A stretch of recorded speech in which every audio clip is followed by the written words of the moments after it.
Hello and good morning. कैसे हो बच्चे आप लोग?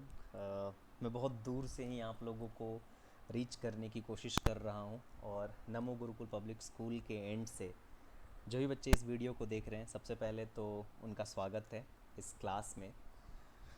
मैं बता दूं, जैसा कि हमने पहले भी प्रॉमिस किया हुआ था कि हम आपकी पूरी तरह से प्रिपरेशन वीडियो तैयार करेंगे और नमो गुरुकुल के एंड से शुरू से ही हमारे तरफ से ये कोशिश रही है कि हम जवाहर नवोदय विद्यालय के लिए हम आपको प्रिपेयर करा पाएँ पूरी तरीके से।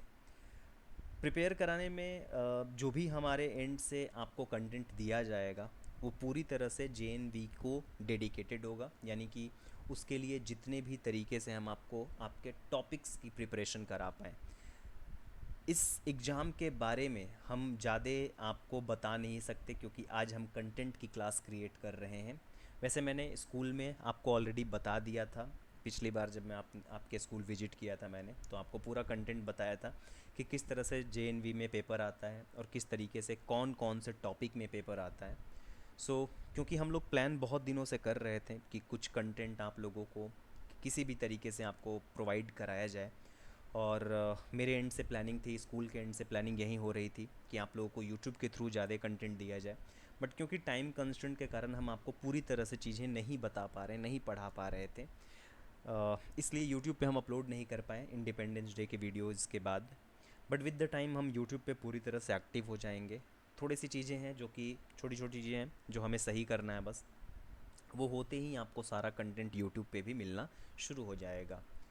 नाउ सबसे पहले मैं बता दूं कि हम प्रिपेयर कैसे करने वाले हैं आपके साथ जेएनवी के पेपर में, यानी कि जवाहर नवोदय विद्यालय जो 6th क्लास के बच्चे हमारे हैं, इसको प्रिपेयर करने के लिए 5th क्लास का बच्चा और 4th क्लास का बच्चा दोनों प्रिपेयर कर सकता है।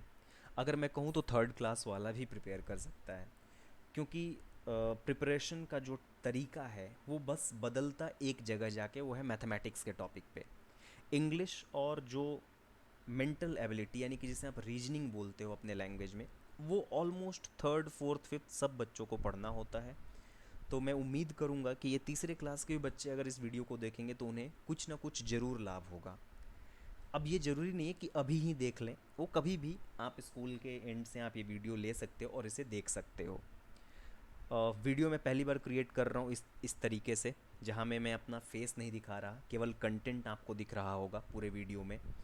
और इस वीडियो के थ्रू मैं आपको बता दूं कि आपको पूरी तरह से जेएनवी की प्रिपरेशन कराने की कोशिश कराई जाएगी। नमो गुरुकुल आपको पूरी तरह से किसी भी कंपटीशन में बैठने के लिए और उसको तैयार होने के लिए अपने एंड से जितनी भी कोशिशें हैं हम अपने एंड से करने के लिए रेडी हैं। नमो गुरुकुल पब्लिक स्कूल रेडी है। So let's begin. थोड़ा सा आप लोगों को स्लाइड्स के थ्रू दिखाता हूँ और मज़ा भी आएगा। जवाहरलाल नवोदय विद्यालय के लिए हम किस तरीके से तैयारी कर सकते हैं, एनजीपीएस जो कि आपके सक्सेस का लैडर है। ये जो क्लासेस हैं आपके स्कूल करिकुलम से डिफरेंट हैं, आप जो क्लासेस में पढ़ रहे हो उससे डिफरेंट है। ये कंपटीशन की तैयारी हम कर रहे हैं और कंपटीशन की तैयारी करने के लिए हमने डिफरेंट तरीका भी करना पड़ेगा। तो ये पहला कंटेंट है आप लोगों के लिए। विद द टाइम हम बहुत ही सिस्टमेटिक तरीके से जो जो टॉपिक आपके एग्ज़ाम में आएंगे उनको हम धीरे धीरे कवर करेंगे और यूट्यूब पे आपको सारे वीडियोज़ मिलेंगे डायरेक्टली वहाँ पे। अभी ये वीडियो आपको डायरेक्टली क्लास में दिखाया जा रहा होगा क्योंकि आपके टीचर्स अभी नहीं हैं और वो जल्दी आ जाएंगे। और जैसा मैंने जानता हूँ कि आप लोगों का एग्ज़ाम हुआ होगा, उसके बाद आपने दशहरे की छुट्टी भी मनाई तो मज़ा आया होगा छुट्टी के बाद। अब छुट्टी के बाद पढ़ने का समय आ चुका है, रिफ़्रेश होने का समय आ चुका है। तो चलिए आपको हम इस रास्ते के थ्रू एक ऐसी कंपटीशन की तैयारी करवाते हैं जहां से आपकी लाइफ बदल सकती है। ध्यान रखिएगा, लाइफ बदल सकती है बच्चे इससे। इस पूरे जवाहरलाल विद्यालय का जो टेस्ट है उसमें 3 तरीके से टॉपिक्स आते हैं। उसमें से मैं आज आपको एक टॉपिक उठाकर कवर करने की कोशिश करूँगा। ये वीडियो बड़ा हो सकता है, सो पेशेंटली देखना है, आपको ध्यान से रखना है, कोशिश करना है कि पानी वानी पीते रहें। और जैसे मैं आपको हमेशा क्लास में भी बोलता हूँ, जो लाइव क्लास आप मेरे को साथ करते हो वहाँ पे मैं आपको बताता हूँ ना, एनर्जी बनी रहनी चाहिए। अगर एनर्जी नहीं है तो फिर क्लास में पढ़ाई करने में मज़ा नहीं आएगा। सो सब बच्चे पानी ज़रूर पी लेंगे। अभी क्लास में जस्ट अभी शुरू होने वाला है सेशन और बहुत ही मज़ा आएगा। आप लोगों को सारी चीज़ें बताऊँगा कैसे कैसे हम चीज़ों को पढ़ने वाले हैं। तो मैं बता दूं जेएनवी में पूरी तरह से 3 टॉपिक्स कवर किए जाएंगे और वो तीनों टॉपिक आपके कुछ इस प्रकार से होंगे। पहला जो टॉपिक होगा वो मैट का, जो कि ये क्लास आपको दिख रही होगी, मैट मेंटल एबिलिटी टेस्ट। जो दूसरा टॉपिक होगा वो अर्थमेटिक मैथमेटिक्स, या फिर आप मुझे मैथ्स ही कह लो, आप अपने लैंग्वेज में कहोगे तो ज़्यादा समझ में आएगा। और तीसरी टॉपिक होगी इंग्लिश की। इन शॉर्ट अगर मैं तीनों को समझा दूं तो आप समझ लो कि मैट आपके सिलेक्शन के लिए बहुत इंपॉर्टेंट है, क्योंकि इससे आपको 40 सवाल पूछे जाएंगे। 40 questions will be asked from the math section. 20 question आपके मैथमेटिक्स से पूछा जाएगा और 20 क्वेश्चन आपके इंग्लिश से पूछा जाएगा। तो आप देख सकते हो मैथ और इंग्लिश मिलाकर 40 सवाल मैथ में ही पूछा जा रहा है, यानी कि जितना आपको मैथ्स और इंग्लिश में पूछा जा रहा है उतना ही आपको मेंटल एबिलिटी में पूछा जा रहा है। यानी कि रीजनिंग का जो पूरा का पूरा सेगमेंट है वो आपका बहुत ही ज़्यादा इंपॉर्टेंट हो जाता है। जिसका वेटेज जाते हैं, जिसके मार्क्स ज़्यादा हैं, वो इम्पोर्टेंस भी ज़्यादा रखता है। मैं शुरुआत आपकी मेंटल एबिलिटी से ही करूँगा। मैथ्स आप ऑलरेडी प्रिपेयर कर रहे हो अरविंद सर के साथ, एंड आई होप आप लोगों को अच्छे से सारी चीज़ें समझ में आ रही होंगी। प्रैक्टिस आप जम के करिए। मैं यहाँ से आपको दूर बैठे मैथ और इंग्लिश की तैयारी कराने की कोशिश करूँगा। मैथ्स की भी तैयारी कराऊंगा, बट विद द टाइम जब टेस्ट का टाइम आएगा तब हम आपको सिस्टमैटिक तरीके से सारे टॉपिक्स एक एक करके कवर करा देंगे। सो चिंता कुछ नहीं करना है, बस पढ़ाई पे ध्यान रखना है और स्कूल पे ट्रस्ट करते हुए सारे वीडियोज़ को आपको ध्यान से देखना है। करेक्ट। मैं आपको पहले बता दूं कि मैथ में जो जो टॉपिक कवर करने हैं, स्लाइड्स आपके लिए बनाई गई हैं। देखो कितने अच्छे तरीके से मेहनत किया गया है। टॉपिक्स टू बी कवर्ड, पूरे मिला के 10 टॉपिक हैं आपके मेंटल एबिलिटी में। 10 टॉपिक के हिसाब से बच्चे, जो जिस तरीके से पेपर में पैटर्न आता है, आपने अभी तक पेपर का पैटर्न नहीं देखा होगा, और अगर आपने अभी तक नहीं देखा है तो जो बुक मैंने रिकमेंड किया था, जो बुक आपको स्कूल की तरफ से प्रोवाइड किया गया है, जो आपने ख़रीदा भी होगा, अरिहंत वाली बुक, उस बुक को आप बस अपने सेल्फ पे सजा के मत रखिए, उसको पढ़ने का समय आ गया है। तो आज घर जाइएगा और उस बुक से जितनी भी गंदगी लगी होगी उसे झाड़ कर आज से पढ़ाई शुरू करनी है, ठीक है। वीडियो कोशिश करूंगा कि मैं आपको हर वीक अब देना शुरू करूं, जो कि आपको हर वीक में एक एक वीडियो मैं कोशिश करूंगा। It will be my priority now कि मैं आपको वीडियो ज़रूर प्रोवाइड करूं। हम कोशिश ही कर सकते हैं, क्योंकि प्रॉमिस तो नहीं कर पाऊंगा because of the time constraint, but I would like to do. मैं चाहूँगा कि आप लोग के साथ मैं जितना समय मेरे पास है मैं आपको दे पाऊँ, और इन समय के साथ ही हम आपके साथ जुड़े रह सकते हैं बच्चे। और मुझे भी बहुत मन करता है कि स्कूल में आके मैं आपको डायरेक्टली पढ़ाऊँ, बट विद द टाइम आपके पास इतने टीचर्स हैं और आप खुद ही इतने तरीके से पढ़ रहे हो, ठीक है, कोई नहीं, ये भी एक मोड है जिससे हम पढ़ाई कर सकते हैं। वीडियो से मज़ा भी आ रहा होगा, आप लोग को कुछ नया देखने को मिल रहा है आज क्लास में, वीडियो के थ्रू पढ़ाई कर रहे हो, है ना। सो 10 टॉपिक है बच्चे, आपको दिख रहा होगा स्क्रीन पे, 1 से लेकर 10 तक में सारे टॉपिक्स इस तरीके से दिए हुए हैं। मैं बता दूं आपको, मेंटल एबिलिटी के 40 जो सवाल आते हैं, 40 जो क्वेश्चंस आते हैं, वो इन्हीं 10 टॉपिकों से कवर किए जाते हैं। यानी कि आपको इस 10 टॉपिक के अलावा बाहर से कोई भी सवाल नहीं पूछा जाएगा। अब ये जो 10 टॉपिक आपसे पूछे जाएंगे, उसमें से 40 सवाल के लिए हर टॉपिक से अमूमन मैं कह लूँ तो 4 सवाल दिया जाता है, 4 क्वेश्चंस पर टॉपिक, और 10 टॉपिक है तो टोटल मेरे 40 हो जाएंगे बच्चे। यानी कि जो मेंटल एबिलिटी का पेपर का जो पैटर्न होता है वो 10 पार्ट में दिया जाता है। ऐसे करके आपका पेपर होगा, पार्ट 1, पार्ट 2, पार्ट 3, ऐसे करके पार्ट 10 तक जाएगा, और हर पार्ट में 4 सवाल आपके पास दिए जाएंगे। यानी कि अगर मैं कहूँ कि यार 5वां टॉपिक नहीं पढ़ना इंपॉर्टेंट है, या फिर चौथा हम छोड़ सकते हैं, तीसरा छोड़ सकते हैं, ये गलत होगा, क्योंकि हर टॉपिक का अपना इम्पोर्टेंस है, और हर टॉपिक से जब सवाल पूछे ही जाएंगे तो यानी कि हर टॉपिक हमें कवर करना होगा, एक एक टॉपिक। अब बात आती है कि सर कवर कैसे करेंगे, है ना। चिंता इस पे है यार कि पढ़ाई कैसे होगी, क्या 10 टॉपिक भगवान जी नींद में आएंगे और बता के जाएंगे, ऐसा कुछ नहीं है। मेहनत करनी है, मेहनत के अलावा दुनिया में कुछ मिलता नहीं, करने के लिए हम रेडी हैं। बस एक तरीका चाहिए, एक पैटर्न चाहिए और एक रास्ता चाहिए। तरीका, पैटर्न, रास्ता सब आपको एनजीपीएस देगा, और हम आपके साथ हैं। करना क्या है हमें, आज मैं आपको पहला टॉपिक पूरी तरह से जो भी इसमें कॉन्सेप्ट है मैं समझाऊंगा। यानी कि एक टॉपिक को हम एक बार में ख़त्म करेंगे। बात समझ में आ रही है। ऑड मैन आउट अगर टॉपिक है तो ऑड मैन आउट को एक वीडियो में हम कवर कर देंगे। कॉन्सेप्ट, यानी कि ऑड मैन आउट में क्या क्या कॉन्सेप्ट है, ये सारी चीज़ें हम आपको कवर करके वीडियो में देंगे। उसके बाद दूसरी वीडियो जो आएगी वो फिगर मैचिंग पे आएगी, और फिगर मैचिंग में जितने भी कॉन्सेप्ट्स हैं वो सब आपको कवर कर दिए जाएंगे। तीसरी वीडियो आपको पैटर्न कॉम्बिनेशन पे दिया जाएगा। इसी तरीके से 10 वीडियो में 10 टॉपिक है, 10 वीडियो में आपको 10 टॉपिक कवर कर दिए जाएंगे। ये तो हुई बात कवर कॉन्सेप्ट करने की, यानी कि कॉन्सेप्ट हम 10 टॉपिक में कवर कर देंगे 10 वीडियो के साथ। अब आप जब अपनी बुक में देखोगे तो आपके लिए प्रैक्टिस क्वेश्चंस दिए हुए हैं। जब मैं टॉपिक पढ़ाऊंगा तो उसे प्रैक्टिस भी तो करनी होगी ना, तभी तो समझ में आएगा कितना समझ में आया है। सो जब हम एक टॉपिक कवर करेंगे वीडियो में, उसके साथ हम 10 या 15 सवाल कराएंगे आपको वीडियो के अंदर ही। 10 सवाल हम सामने प्रैक्टिस करेंगे, लेकिन जो बचे हुए सवाल हैं, जो बचे हुए क्वेश्चंस होंगे आपके बुक में, जो हमने बुक आपको बोला है प्रेफर करने के लिए अरिहंत वाली, उस बुक के सारे सवाल आपको करने होंगे। और ये चेक आपके वहाँ के टीचर्स करेंगे, जो टीचर आपके साथ क्लास में हैं वो चेक करेंगे कि आपने वो सारे टॉपिक्स कवर किए हैं कि नहीं किए हैं। अगर आप टॉपिक कवर नहीं करोगे अपने एंड से, यानी कि प्रैक्टिस नहीं करोगे, तो मैं अगला वीडियो नहीं लाऊंगा, ये ध्यान रखना। अगला वीडियो तभी आएगा जब आप पूरा का पूरा मेरा पढ़ाया हुआ टॉपिक कवर करोगे, उसके साथ क्वेश्चन प्रैक्टिस करोगे और फुली तरीके से रेडी रहोगे। मैं आपके साथ वीडियो कॉल पे भी बात करने की कोशिश करूंगा क्लास में, जहां से हम पूछेंगे कि आपने कंप्लीट किया कि नहीं। बात सही है? अगर सही है तो फटाफट हाथ उठा लो। सबने उठा लिया? Very nice. तो आज हम आपको एक टॉपिक कवर कराएंगे, ऑड मैन आउट वाला टॉपिक। बहुत इंटरेस्टिंग है, बहुत ही मज़ेदार है, मज़ा आएगा और बहुत आसान है। अगर मैं कहूँ तो मैट में इस पूरे 40 सवाल में 40 नंबर ला सकते हो बच्चे, बस आपकी पेशेंस से। आप ध्यान रखोगे, कहते हैं ना कि धीरे धीरे सब करने से सब हो जाता है, और हम सब कुछ धीरे धीरे करते हुए कंप्लीट करेंगे। चलिए अब आपको हम ले चलते हैं। आज के दिन का पहला टॉपिक हम पढ़ाई करेंगे ऑड मैन आउट। हम इसे कंप्लीट करेंगे, यानी कि पेशेंसली आप बने रहिए, इस पूरे टॉपिक को हम कवर करने वाले हैं। शुरुआत करें फिर। रेडी हो? पानी वानी पी लिए हो? एनर्जी बना हुआ है? Okay, let's go. अब इस टॉपिक में सवाल आते कैसे हैं? सबसे पहली तो बात ये आती है कि ऑड मैन आउट में अगर हम टॉपिक बात कर रहे हैं तो इसमें किस तरह के सवाल पूछे जाते हैं। ऑड मैन आउट में जो सवाल पूछे जाते हैं, अगर आप अंग्रेजी समझते होगे तो ऑड मैन आउट वर्ड से ही हमें पता चल रहा है कि कुछ चीज़ें एक तरह की हैं और एक दूसरा है।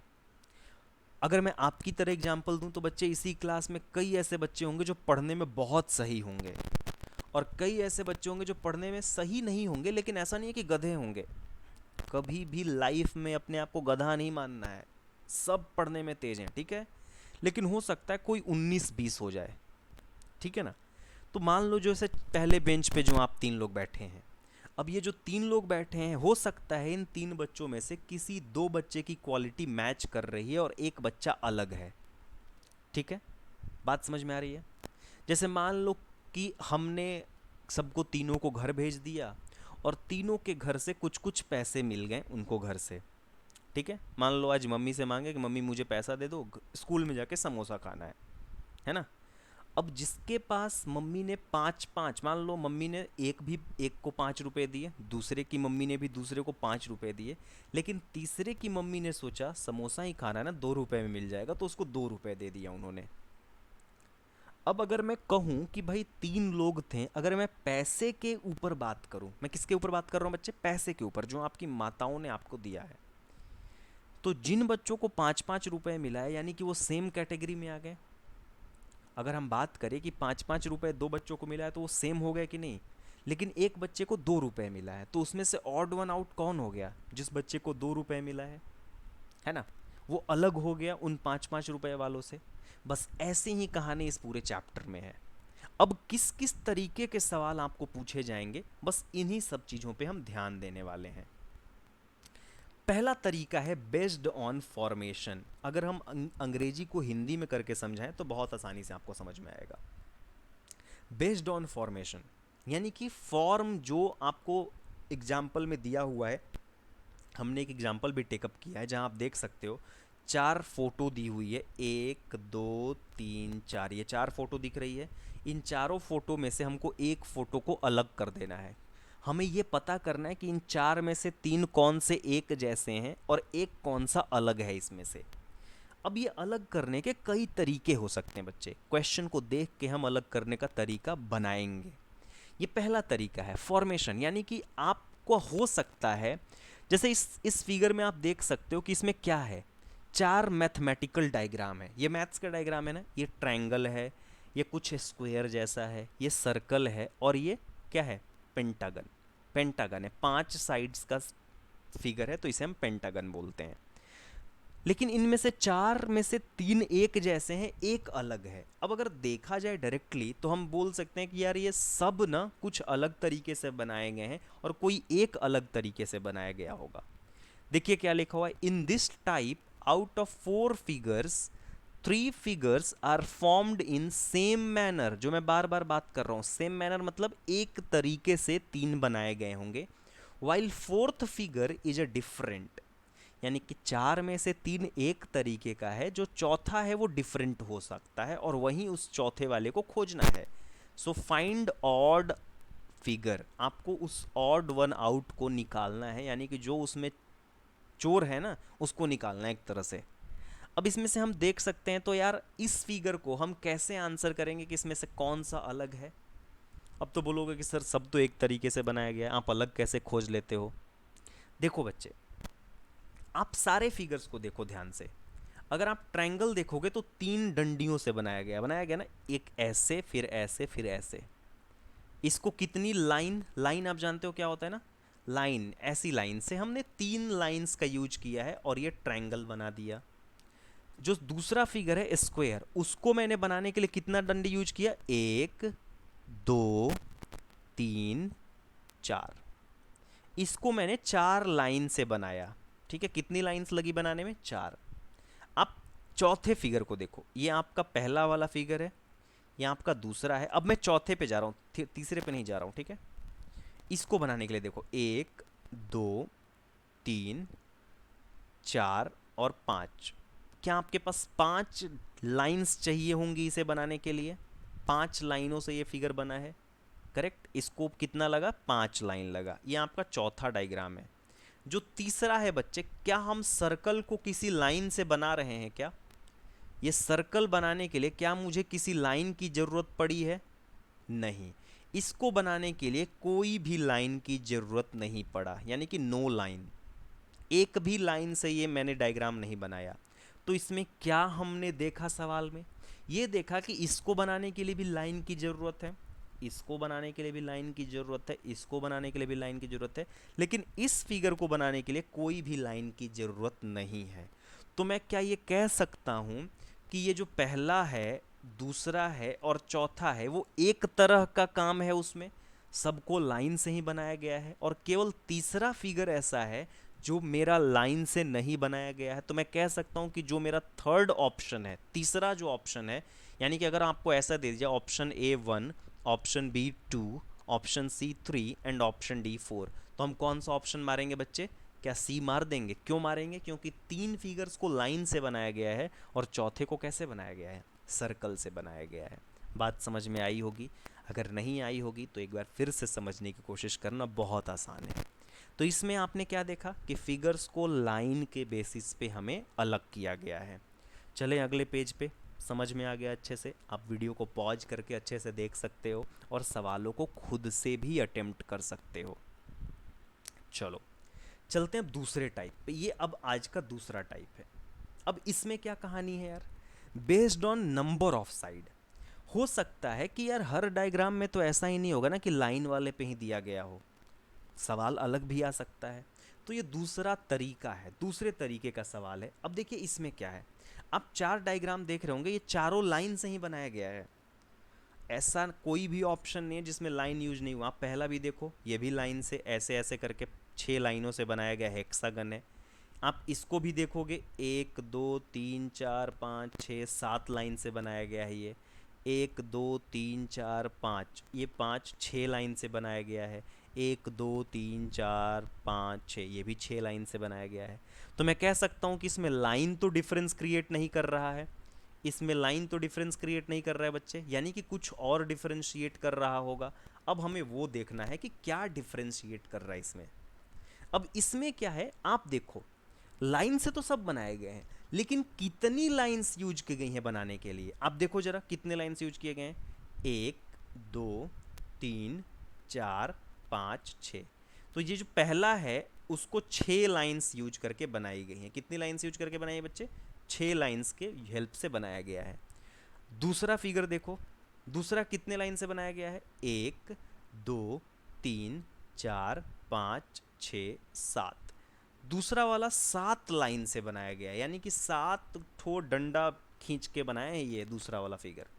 अब तीसरा फिगर देखो एक बार, 1 2 3 4 5 और 6, ये कितने से बनाया गया है? 6 लाइन से बनाया गया है। सो अल्टीमेटली ये 6 लाइन से। अब चौथे फिगर को देख लेते हैं ज़रा, इसको कितने से बनाया गया? 1 2 3 4 5 6, यानी कि मेरा चौथा भी 6 लाइन से बनाया गया है। तो आप समझ पा रहे हो कि इसमें से कितने में हम कह सकते हैं कि सेम बात कही जा रही है। पहला भी 6 लाइन, तीसरा भी 6 लाइन, चौथा भी 6 लाइन। तो जो अलग है इसमें से चोर केवल यही है, इसको 7 लाइन लगा है बनाने के लिए। तो इसमें मेरा ऑप्शन क्या हो जाएगा? सेकंड। बात समझ में आ रही है बच्चे? दो दूसरे तरीके के सवाल में हमने क्या देखा? नंबर ऑफ लाइंस पे हमने बात की, नंबर ऑफ साइड पे बात किया। एक फिगर को बनाने के लिए कितने नंबर ऑफ साइड्स की ज़रूरत पड़ रहा है और हम क्रिएट करके बना दे रहे हैं। बात आई थिंक पूरी तरह से क्लियर होगी। यहाँ तक अगर नहीं समझ में आया होगा वीडियो पॉज करो और सर जी से पूछ लो कि सर एक बार और बता दीजिए। ठीक है, चलिए चलते हैं तीसरे साइड पे। ये तीसरा तरीका है, बेस्ड ऑन पोजीशन। ओके, अब देखो इसमें क्या है, ये कुछ अलग तरह का डायग्राम है। देखो ये क्वेश्चन देख रहा है आपको, इसमें कुछ अलग तरीके से दिया गया। अब इसमें हम कैसे फाइंड आउट करेंगे कि कौन सा फिगर अलग है? अब आप देखो तो सारे जितने भी हमको चित्र दिए गए उन सारे चित्रों में से सब में सर्कल बनाया गया है, बनाया गया है। ये भी सर्कल है, ये भी सर्कल है, ये भी सर्कल है, ये भी सर्कल है कि नहीं? सब में सर्कल है। यानी कि अगर सब में सर्कल है तो अलग क्या है? अब देखो सब में ये भी दिया हुआ है कि भाई इसको भी कलर किया गया है, इसको भी कलर किया गया, इसको भी कलर किया गया, लेकिन इसको भी कलर किया गया। लेकिन आप देखो कलर जहाँ किया गया है, और एक चीज़ और दिया है, एरो। ये एरो भी दिया हुआ है ना इसमें, यहाँ भी ये एरो है, यहाँ भी एरो है, यहाँ भी एरो है, यानी कि अलग कुछ नहीं यार चारों में। तो कैसे हम अलग डायग्राम खोजेंगे? आप देखो जरा, क्या आप देख सकते हो कि इस एरो का आप डायरेक्शन, बच्चे एक चीज़ ध्यान रखना, डायरेक्शन की चीज़, इसे बोलते हैं नॉर्थ डायरेक्शन, है ना? आपने पढ़ा होगा। अगर हम ऐसे डायरेक्शन ड्रॉ करें तो ये मेरा नॉर्थ है और ये मेरा क्या है? साउथ है। ऊपर नॉर्थ, नीचे साउथ। और इधर हम क्या लेते हैं बच्चे? वेस्ट। और इधर क्या लेते हैं? ईस्ट। ये मेरा डायरेक्शन है। 4 डायरेक्शन हुआ, ऊपर नीचे दाएं बाएं, हो गया 4 डायरेक्शन। अब आप देखो, क्या ये जो डायरेक्शन है ये नॉर्थ में दिया गया है? और जो इसको देखो ध्यान से, आप दोनों ध्यान से देखना, ये जो इसको रंगा गया है, अंदर देख रहे हो एक लाइन बना के रंगा गया है, इसका भी डायरेक्शन क्या इसी के साइड है? देखो डायरेक्शन मतलब उसकी सेम, आप डायरेक्शन मतलब दिशा, ठीक है? दोनों की सेम दिशाएं हैं। आप देखो ध्यान से, ये भी ऊपर है तो ये भी आपका ऊपर के साइड में है, ये भी इधर है यानी कि ईस्ट में है, तो ये भी आपके ईस्ट के साइड ही ये नुकीला वाला है। इस नुकीले वाले पे ध्यान देना, इस नुकीले वाले चीज़ पे देखो ध्यान से। एक बार फिर से मैं नुकीले वाली चीज़ पे कंसंट्रेट करा रहा हूँ।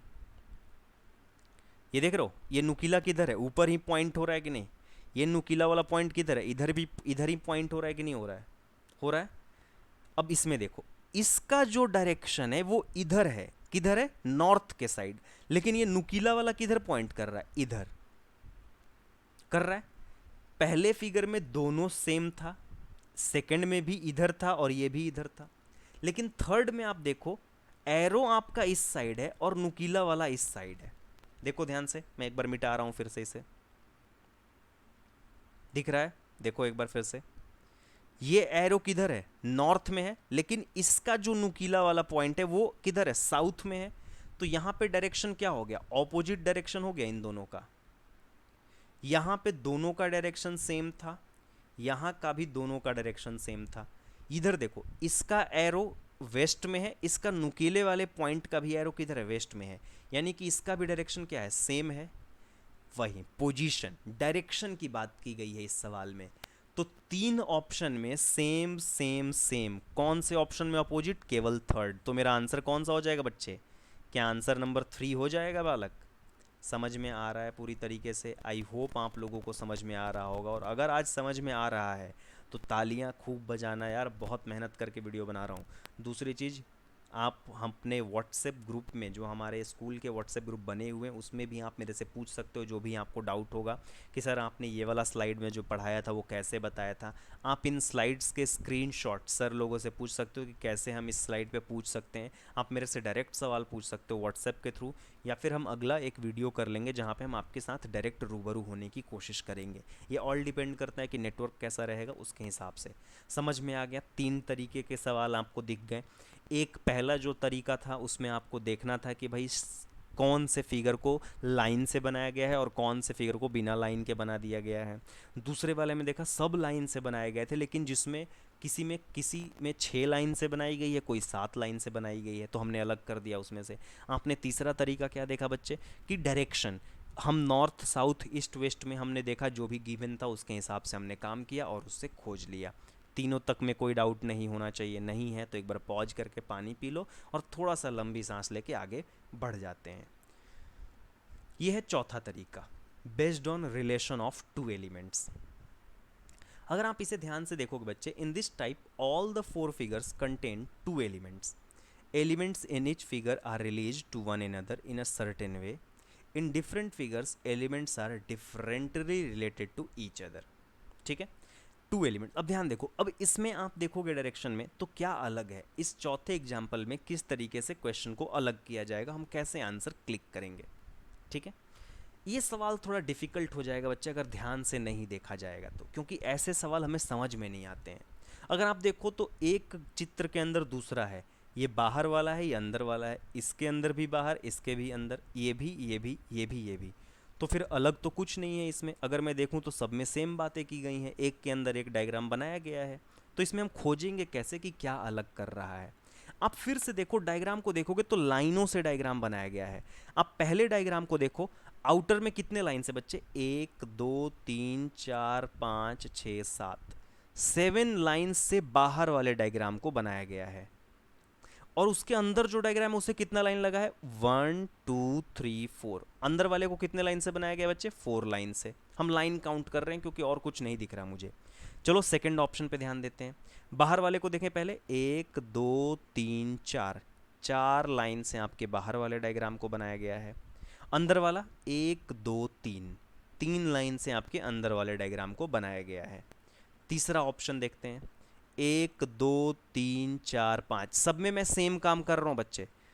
बाहर वाले डायग्राम को 5 लाइनों से बनाया गया और अंदर वाला 1 2 3 4, कितने लाइन से बनाया गया, 4 लाइन से बनाया गया है। अब चौथा ऑप्शन देखते हैं, 1 2 3 4 5 6, 6 लाइन से आपका ये डायग्राम बनाया गया है और अंदर वाला 1 2 3 4 5, 5 लाइन से आपका ये डायग्राम बना। अब ध्यान से देखो, अगर आप देखो सेकंड ऑप्शन में बाहर वाला डायग्राम 4 लाइन, अंदर वाला 3 लाइन, यानी कि 1 लाइन का डिफरेंस है। 1 लाइन का क्या है, डिफरेंस है अंदर से बाहर में। तीसरे ऑप्शन में भी 5 बाहर वाला और 4 अंदर वाला, यानी कि यहाँ भी 1 लाइन का ही डिफरेंस है। यहाँ 6 बाहर वाला, 5 अंदर वाला, यानी कि यहाँ भी 1 लाइन का डिफरेंस है। लेकिन आप अगर पहले ऑप्शन में देखो तो 7 लाइन से बाहर वाला और 4 लाइन से अंदर वाला बनाया गया, यानी कि 3 लाइन का डिफरेंस हो गया। तो हमारा ऑप्शन कौन सा सही होगा, ये तीनों एक तरीके के हैं जिसमें एक एक लाइन का डिफरेंस है। केवल पहले वाले में कितने लाइन का डिफरेंस है, 3। तो मेरा आंसर क्या हो जाएगा, पहला। बात समझ में आई बच्चे? इसमें हमने क्या किया, अगेन सेम जैसे हमने सेकंड वाले टाइप में किया था, लाइंस काउंट किए। इसके अंदर सब में डायग्राम थे, तो हम ये भी नहीं कह सकते किसी में डायग्राम नहीं था। एक के अंदर एक 2 डायग्राम बनाए गए हैं। तो हमने कैसे पॉइंट आउट किया, नंबर ऑफ साइड पे, जो आउटर डिजाइन है उसके नंबर ऑफ साइड्स कितने हैं और जो इनर वाला डिजाइन है उसके नंबर ऑफ साइड्स कितने हैं, उसके बेसिस पे हमने इसके आंसर को कंप्लीट किया है। बात समझ में आ गई है? समझ में आ गई है तो 2 मिनट पॉज करके वीडियो को एक बार फिर से समझने की कोशिश करो। एक बार डायग्राम को बनाओ अपनी कॉपी पे और फिर से देखो। पहली बार पढ़ रहे होगे बच्चे आप लोग, धीरे धीरे सब समझ में आ जाएगा बिना किसी डाउट के। चलिए 5वां देखते हैं, बेस्ड ऑन रोटेशन। अब बात आती है रोटेशन। एक तो डायरेक्शन देख लिए बच्चे, अब रोटेशन 2 तरीके का होता है। रोटेशन मतलब घुमाव, ठीक है। ये बहुत इंपॉर्टेंट है। मैं पहले एक तरीका बताता हूँ रोटेशन क्या होता है। आपने अपनी घड़ी देखी होगी, है ना, सबके घर में घड़ियाँ लगी हुई हैं इस प्रकार से। यहाँ 12 लिखा होता है, यहाँ 6 लिखा होता है, यहाँ 3 लिखा होता है और यहाँ 9 लिखा होता है, ठीक है। आप देखते होगे आपके स्कूल का टाइमिंग अगर 7 से 8 ऐसे बीच में और नंबर दिए होते हैं ना, ये 10 हो गया, ये 11 हो गया, यहाँ 1 बज रहा है, 2 बज गया, छुट्टी होने का टाइम हो गया, 4 5, सब छुट्टी उट्टी हो गया, खेल वेल लिए सब हो गया। मान लो आपका स्कूल 8 बजे शुरू हो रहा है, ठीक है, 8 बजे। तो जब घड़ी चलती है बच्चे तो कैसे हमारा घड़ी रोटेट होता है, ऐसे होता है ना, 8 से 9, 9 से 10, 10 से 11, ऐसे करके इस डायरेक्शन में रोटेट होता है। एरो ध्यान दीजिएगा, ऐसे चलता है तो ऐसे रोटेट होता है ना। तो जब हमारा डायरेक्शन ऑफ रोटेशन यानी कि जो जिस तरीके से हमारी घड़ी चलती है उसको हम बोलते हैं क्लॉकवाइज। क्या बोलते हैं बच्चे? क्लॉकवाइज डायरेक्शन, यानी कि क्लॉकवाइज डायरेक्शन या रोटेशन आप कह सकते हो उसे। क्लॉकवाइज मतलब क्या? जिस तरीके से हमारी क्लॉक चलती है उसी को फॉलो करता हुआ डायरेक्शन, क्लॉक को फॉलो करने वाला कहलाता है क्लॉकवाइज। अब अगर हम इस तरह से हमारी घड़ी चलती है, देखो 8 से 9 ऐसे वाले डायरेक्शन में हमारा सुई घूमता है। अब अगर हम ऐसे डायरेक्शन ले उल्टा, अगर हम उल्टा डायरेक्शन ले ऐसे, देख रहे हो, मतलब ऐसे बाहर से, इधर से तो सुई नहीं चलती है ना कि 4 से 3 बज गया, 3 से 2 बज गया, ऐसा नहीं होता है। इस डायरेक्शन को हम बोलते हैं एंटी क्लॉकवाइज। यानी कि क्या हो गया बच्चे, हमारी घड़ी जिस तरीके से चलती है उसके उल्टा डायरेक्शन में चलने को हम क्या बोलते हैं? Anti clockwise direction. बात समझ में आई? दो तरह का डायरेक्शन होता है, एक क्लॉकवाइज डायरेक्शन और एक anti clockwise direction. Clockwise direction क्या होगा? जिस तरीके से हमारी घड़ी घड़ी की सुई चलती है उसे हम क्लॉकवाइज डायरेक्शन बोलते हैं। और जो हमारी घड़ी के अपोजिट चले उसको हम क्या बोलते हैं? अपोजिट मतलब उल्टा चले, उसे हम बोलते हैं एंटी क्लॉकवाइज। बस इस सवाल के ही ऊपर ये वाला आपको सवाल दिया गया है। अब आप देखो जरा, देखो इसमें भी सर्कल के अंदर सबके आउटर लेयर में सर्कल है, यानी कि बाहरी डायग्राम में सबका सर्कल बना है, यहाँ भी सर्कल, ये सब सर्कल है। और डायग्राम के अंदर दो पार्ट में एक सर्कल और एक स्टार बनाया गया है, वो भी हर जगह बनाया गया, कोई दिक्कत नहीं है। एक और चीज़ फिगर में वो है डायरेक्शन। ये देख रहे हो एरो का, एरो देख रहे हो, एरो। आप लोग अपने, जब आप लोग अपने आटा पिसाने जाते होगे तो एक पट्टी चलती है उसमें, या फिर आपने देखा होगा कई जगह जैसे मशीन वशीन पे ऐसे करके वो पट्टा जो चलता है ना तेजी में, वो उसी तरह का समझ लो, इस तरह से एक या फिर आपने कुएं पे देखा होगा जब हम खींचते हैं पुली लगी रहती है ऐसे। कुएं कुएं वैसे देखे हो क्या आप लोग, जहाँ पे ऐसे करके ऊपर एक चक्का लगा रहता है, उसमें रस्सी फंसा के ऐसे खींचा जाता है, कुछ वैसा ही ये सवाल है। आप देखो इस, या फिर लट्टू समझ लो यार, लट्टू से तुम समझ जाओगे। अगर ये लट्टू को इस तरीके से धागा बांध के ऐसे नचाया गया है, देखो जरा डायरेक्शन देखो इसका, सबने पहले ऑप्शन का डायरेक्शन देखो ध्यान से, इसका डायरेक्शन किधर बचा है?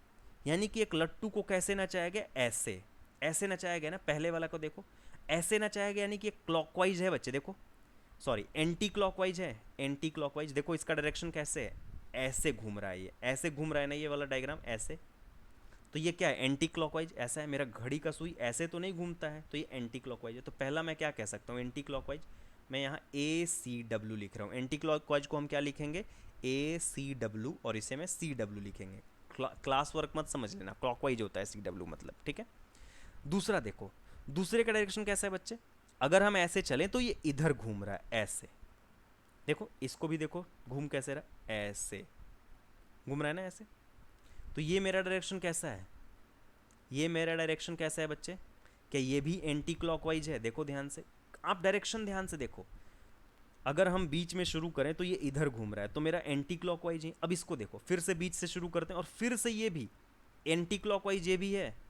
अब देखो तीसरे वाले डायग्राम में ये ऐसे घूम रहा है। क्या पहला और तीसरा सेम है? ऑलमोस्ट आपका पहला और तीसरा, तो ये भी एंटी क्लॉकवाइज। लेकिन चौथा देखो, ये इस बार ऐसे हो गया, हुआ हम बीच में से चल रहे हैं और ऐसे घूम रहे हैं, तो यही तो मेरी सुई की, घड़ी की सुई है, 12 से 1, 1 से 2, यानी कि ये वाला डायरेक्शन कौन सा है? क्लॉकवाइज।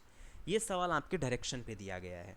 ये तीनों आपके एंटी क्लॉकवाइज फॉलो कर रहे हैं, यानी कि इस तरह के घड़ी के ऑपोजिट चल रहे हैं। और चौथा आपका ऑप्शन क्या है? घड़ी के डायरेक्शन में चल रहा है। तो इसमें से अलग कौन सा फिगर हो गया? चौथा हो गया। बात समझ में आ रही है? इसमें कॉन्सेप्ट क्या है? ये रोटेशन है और इस घड़ी को समझना है। क्लॉकवाइज डायरेक्शन कैसे होता है, एंटी क्लॉकवाइज डायरेक्शन कैसे होता है। डायरेक्शन बनाने का ये जो मैं एरो दे रहा हूँ वो डायरेक्शन को शो कर रहा है कि मैं किधर घूम रहा हूँ। बात समझ में आ रही है? अगले पे चले, वेट करके इसे एक बार फिर से ध्यान से देख लो। ये देखो सिक्स्थ वाला, based on method of writing, ये अब एक अलग तरीका से बनाया गया है। आप देख रहे होगे इसमें एग्जाम्पल में 4 ऑप्शन में कुछ CTZN लिखा हुआ है, तो तो हमें बताना है इसमें से कौन अलग है। भाई सब इंग्लिश के लेटर हैं, इसमें कोई ऐसे तो अलग नहीं है। अगेन आप देखो, आप लोग बचपन से सी ऐसे बनाते आए होगे गोल सा, लेकिन इस बार सी इसका ऐसे बनाया गया है, यानी कि सोच के, सवाल को सोच के बनाया गया है बच्चे। यानी कि हमें सवाल में ध्यान से दिया गया है कि क्या है इस सी में। ठीक है, आप देखो ध्यान से। अब सी, पहला ऑप्शन देखो, सी बनाने के लिए कितनी लाइनें यूज हुई हैं? एक लाइन, दो लाइन, तीन लाइन। क्या तीन लाइन का यूज हुआ है सी बनाने के लिए? अब दूसरा ऑप्शन देखो, टी कितने लाइनों में बनाया गया बच्चे? एक लाइन, दो लाइन। दो लाइन में टी बना दिया गया है। जेड कितने लाइन में बनाया गया है? एक, दो, तीन लाइन। इसको बनाने के लिए कितने लाइन लगे? तीन लाइन। चौथा ऑप्शन देखो, एन को बनाने के लिए कितना लाइन लगा? एक, दो, तीन, तीन लाइन ये भी लगा। अब देखो आप एक बार ध्यान से देख लो ऑप्शन कौन सा सही होना चाहिए। पहले को भी बनाने के लिए तीन लाइन, तीसरे को भी बनाने के लिए तीन लाइन, चौथे को भी बनाने के लिए तीन लाइन। तो इकलौता कौन सा ऑप्शन मेरा रहेगा? टी ही ऐसा है जिसको बनाने के लिए दो लाइन लगा है। सो मेथड ऑफ राइटिंग, यानी कि इसे किस तरीके से लिखा गया है, कितने लाइंस से बनाया गया है। आप देखो सॉल्यूशन में लिखा है दो is the correct answer. All other letters are made up of three straight line, तीन अलग अलग स्ट्रेट लाइन से बनाया गया और सारे लेटर, लेकिन जो दूसरे फिगर में लेटर है उसे दो स्ट्रेट लाइन से बनाया गया। टी को कितना लाइन से बनाया गया? तीन। अब ऐसे मत बोलना सर एक लाइन ये, दूसरा लाइन ये, तीसरा लाइन ये नहीं होता, ऐसे टी नहीं बनता। आप ऐसे टी बनाते हो क्या? नहीं ना, तो फिर वो चीज़ मत बोलना कि सर ये भी तीन लाइन से बनी हो, कई बच्चों को कन्फ्यूजन हो जाता है। सो ये सिंपल है आपका। ये कौन सा पैटर्न रहा बच्चे? ये आपका सिक्स्थ पैटर्न रहा। छठवें तरह का ये पैटर्न हमने आपको डिस्कस कर दिया। अब चलते हैं आपको सातवें पैटर्न पे चलते हैं, सेवेंथ पैटर्न। इसमें क्या है? बेस्ड ऑन डिफरेंट एलिमेंट्स, अलग अलग एलिमेंट्स पे। आप देखो ध्यान से, इसमें सब में देख रहे होगे प्लस और मल्टीप्लाई के साइन से एक डायग्राम क्रिएट किया गया है पांच ऑप्शन में। आप पहले ऑप्शन में देखो, एक, दो, तीन, तीन आपके प्लस हैं और दो क्या हैं? मल्टीप्लाई वाले साइन है कि नहीं है? दूसरा देखो, एक, दो, तीन, तीन आपके प्लस वाले डायग्राम्स हैं और दो क्या हैं? मल्टीप्लाई वाले हैं। तीसरा देखो, एक, दो, तीन, यहाँ भी तीन प्लस वाले हैं और दो मल्टीप्लाई वाले हैं। ध्यान से देखते रहना बच्चे। चौथा देखो, एक, दो, तीन, तीन आपके मल्टीप्लाई वाले हैं और दो क्या हैं? प्लस वाले हैं। अब आप ध्यान से देखो, पहला, दूसरा, तीसरा जो डायग्राम बनाया है उसमें तीन प्लस और दो मल्टीप्लाई का यूज किया गया है। देखो ये क्या सब में तीन प्लस दो मल्टीप्लाई है, लेकिन चौथे वाले में तीन गो मल्टीप्लाई वाला साइन है और दो ठो क्या है? प्लस वाला साइन है। तो इसमें आंसर मेरा क्या हो जाएगा? 4। इसी को बोला गया based on different elements. Elements को देखना, ये क्या है? एलिमेंट्स हैं। इस पर्टिकुलर डायग्राम में छोटे छोटे एलिमेंट्स हैं जिसमें हम डायग्राम को सही चेक कर रहे हैं। तो ये भी आपको टाइप समझ में आ गया। हमें देखना है तो हर सवाल में आपको क्या देखना है बच्चे कि किस तरह का टाइप है और कैसे हम उस पर काम कर सकते हैं, क्या हमारा तरीका होगा उस पर काम करने का। समझ में आ रहा है? अभी तक नहीं समझ में आ रहा होगा तो फिर से एक बार वीडियो आपको दोबारा देखना है। ये है आपका लास्ट वाला पैटर्न, आठवां पैटर्न। अब इसके बाद अब सारे क्वेश्चंस आपको बस प्रैक्टिस करना है। ये लास्ट पैटर्न है, यानी कि इससे बाहर अब नहीं आएगा, इसी टाइप के सब आएंगे। बस ध्यान से समझना है कि सवाल किस पे दिया गया है। ये रियल इमेज है। रियल इमेज मतलब बच्चे यानी कि जो हम अपने रोज़मर्रा की ज़िंदगी में देखते रहते हैं। ये देखो, ये किताब है, ये पेंसिल है, ये रबड़ है, इरेजर लिखा हुआ है ना, रबर। और ये क्या है? ये तो साइकिल आ गया बीच में। अरे बाप रे, ये सब पढ़ने वाली चीज़ें हैं। आप किताब स्कूल में ले आते हो पढ़ने के लिए, पेंसिल भी ले आते हो पढ़ने के लिए, इरेजर भी ले आते हो। भाई अब बोलोगे सर इरेजर से पढ़ा थोड़े जाता है, लेकिन ये सब आपको किसके दुकान पे मिलता है बच्चे? स्टेशनरी के दुकान पे मिलता है। स्टेशनरी की दुकानें स्कूल में है ना। अब यानी कि अगर आप किसी स्टेशनरी, एक दुकान है बच्चे जहाँ पे आपको कॉपी किताब सामान मिलता है, यानी कि आप वहाँ पे अपनी किताब, कॉपी, इरेजर, पेंसिल, कटर, रबड़ सब खरीदने जा सकते हो। क्या आप जहाँ कॉपी किताब खरीदने जाओगे वहाँ अगर मांगो कि अंकल मुझे साइकिल दे दो, तो क्या वो साइकिल देगा? नहीं ना। तो ये जो पहले तीन ऑप्शंस हैं वो स्टेशनरी की दुकान पे मिलता है। और साइकिल किसके दुकान पे मिलता है बच्चे? जहाँ साइकिल बिकती होगी, जहाँ मोटरसाइकिल बिकती होगी, वैसी जगहों पे साइकिल मिलेगा। तो ये रियल इमेजेज पे हैं, यानी कि तीन चीज़ें एक ही जगह पे हमें खरीदने पे मिल जाएगा, लेकिन चौथा कहाँ है? दूसरी जगह मिलेगा। अब कई बच्चे कहेंगे सर साइकिल से हम स्कूल में पढ़ने आते हैं, इरेजर भी स्कूल में ले आते हैं, पेंसिल भी स्कूल में ले आते हैं और किताब भी स्कूल में ले आते हैं, तो चारों सेम हो गए। अरे नहीं भाई, आपको वो खोजना है जिससे ये फिगर अलग है। सेम सेम खोज खोज के काम नहीं चलेगा, अलग खोजना है। देखो क्या लिखा है, in this type 4 diagrams of real images are given which show some real meaning, कुछ रियल मीनिंग निकले उससे। In these figures 3 represent similar meaning, 3 इसमें से एक तरह के मीनिंग रिप्रेजेंट करेंगे और एक आपको अलग करेगा। Then we have to choose the different image, हमें उसमें से डिफरेंट वाले को चूज़ करना है। आई थिंक आप लोगों को यहाँ तक का सारा टॉपिक समझ में आ गया होगा। वीडियो में ज़्यादा बड़ा नहीं करना चाहता हूँ क्योंकि फिर आपको दिखाने में भी प्रॉब्लम होगा। मेरा मेन पर्पस था कि एक कंप्लीट टॉपिक कंप्लीट कर देना। सो ये रहा आपका पहला चैप्टर ख़त्म बच्चे।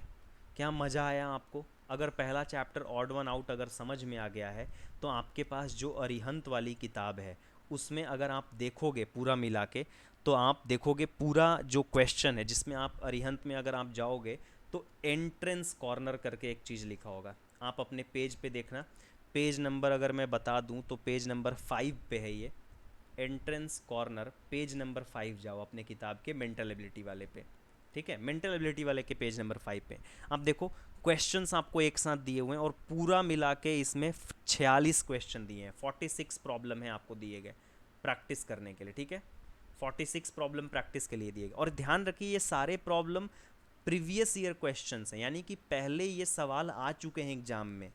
तो इससे अच्छा प्रैक्टिस कुछ नहीं हो सकता बच्चे, बस इतना बना लो, यानी कि जो पहले इससे पहले जो भी सवाल आपके एग्जाम में पूछे गए वो सारे क्वेश्चंस दिए गए हैं एक टॉपिक के, यानी कि अब इससे अच्छी प्रैक्टिस कुछ नहीं हो सकती। अगर आप ये 46 प्रॉब्लम बना लिए तो आप समझ लो कि पहला चैप्टर आपका पूरी तरह से हो चुका है और आपके 4 नंबर आने वाले टाइम में एग्जाम में कोई नहीं ले सकता है। समझ में आया बच्चे? प्रैक्टिस का टाइम है तो अब प्रैक्टिस मैं अभी करा नहीं पाऊँगा क्योंकि टाइम मेरे पास कम है। तो ये मैं सोचा था कि प्रैक्टिस करा दूंगा, लेकिन कोई बात नहीं, हम अभी आपको पढ़ा चुके हैं पूरा का पूरा टॉपिक। प्रैक्टिस आपको खुद से करना है।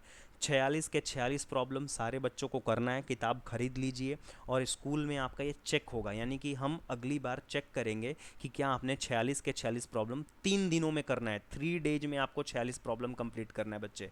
46 प्रॉब्लम 3 डेज़ में आपको कंप्लीट करना है और फिर मुझे व्हाट्सएप पे बताना है कि सर हमने पढ़ लिया, आपका वीडियो देखा, हमें मज़ा आया कि नहीं आया, ये भी आप मुझे बताओगे। क्योंकि आप मुझे नहीं बताओगे तो मुझे पता कैसे चलेगा कि वीडियो कैसा बना है ना? आपको क्या क्लास समझ में आ रहा है, ऑनलाइन पढ़ने पे कैसा लग रहा है, मज़ा आ रहा है क्या आप चाहते हो कि ऐसे ही आपके हर वीक में 1-2 क्लासेस ऑनलाइन लगती रहें? ये सब फीडबैक आप अपने गार्जियंस के साथ भी हमें दीजिए। आप अपने पेरेंट्स को भी बुलाइए और बताइए कि सर हमें ऐसे पढ़ाया गया है, पापा इस बार, मम्मी इस बार ऐसे पढ़ाया गया है, बहुत मज़ा आया और सर ने बोला है कि और भी लेक्चर्स देंगे। बच्चे आपको प्रिपेयर कैसे करना है? आपको यूट्यूब के थ्रू प्रिपेयर करना है। यूट्यूब का चैनल बन चुका है। अगर आपने अभी भी सब्सक्राइब नहीं किया अपने यूट्यूब का चैनल तो फटाफट सर से पूछिए कि सर यूट्यूब का चैनल कौन सा है और कैसे सब्सक्राइब करना है। फटाफट उसे सब्सक्राइब करना है, उसी पे हम सारा प्रिपरेशन करेंगे। आप यूट्यूब के चैनल को पूरी तरह से फॉलो कर लीजिए बेटा, because that is most important for us. YouTube channel पे आप मुझे फॉलो करें और आप ये ध्यान रखिएगा यूट्यूब पे फॉलो करना है। ईमेल हमारा, आपको अगर कोई भी दिक्कत है तो ईमेल है। फेसबुक के पेज को भी आप लोग फॉलो कर रहे होगे, आई होप आप लोग बहुत अच्छे से फॉलो कर रहे होगे फेसबुक पे भी, और हर दिन आप लोग देखते होगे कुछ ना कुछ फेसबुक के थ्रू भी। Rest, thank you so much class को अटेंड करने के लिए। प्रैक्टिस करते रहिएगा। धन्यवाद। आई होप आप लोगों को बहुत मज़ा आया होगा। अगर मज़ा आया होगा तो थैंक यू मुझे भी एक बार बोल दीजिएगा आप लोग ज़रूर, क्योंकि मेरे मेहनत का भी फल मिल जाए। ठीक है, चलो बच्चे, मिलते हैं आपसे अगले क्लास में किसी दूसरे चैप्टर के साथ। दूसरे चैप्टर को भी हम इसी तरीके से कंप्लीट करेंगे। तब तक के लिए धन्यवाद और आप लोग अपनी प्रैक्टिस कंप्लीट करिएगा। बिना प्रैक्टिस किए कोई नहीं आएगा। चलो थैंक यू, आप लोग अगली क्लास की तैयारी करो। मेरे एंड से आज के लिए इतना ही। धन्यवाद।